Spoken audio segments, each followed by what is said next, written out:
Димитрова ауылындағы фельдшер-акушерлык пунктының буш тұрғаны юк. Кімдір ауырып кеткен, башкалар кан басымын өлчәтергә ашыган.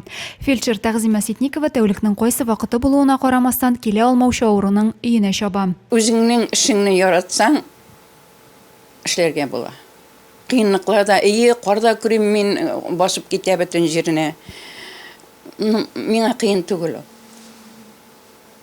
Кешеләрнең бер рәхмәте мең бәләдән коткара.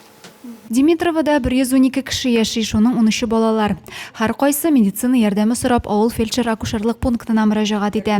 70 яшьтә булуына карамастан Тәгъзимә ханым эшен ташларга уйламый, чөнки авыл җирлегенә килеп эшләргә теләге булган яшьләр юк. Димитровага кадәр ул яңа мәлем авылы халкына хезмәт күрсәтә.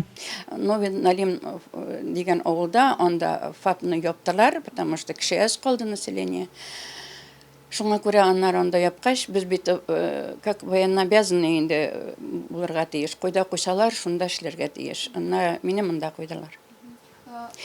Мин аларны ташламадым. Мин алар анда дагы атнасына бер мәртәбә мәлимгә дә барып йөрим.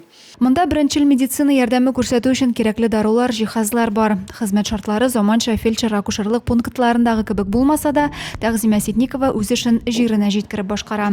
Җылы сүзе, ягымлы карашы белән дә дәвалый диләр андый ак халатлы кешеләр турында. Адилә Бирханова, Денис Ипатов, Максим Майоров, Көньяк Көнчыгыш хәбәрләре.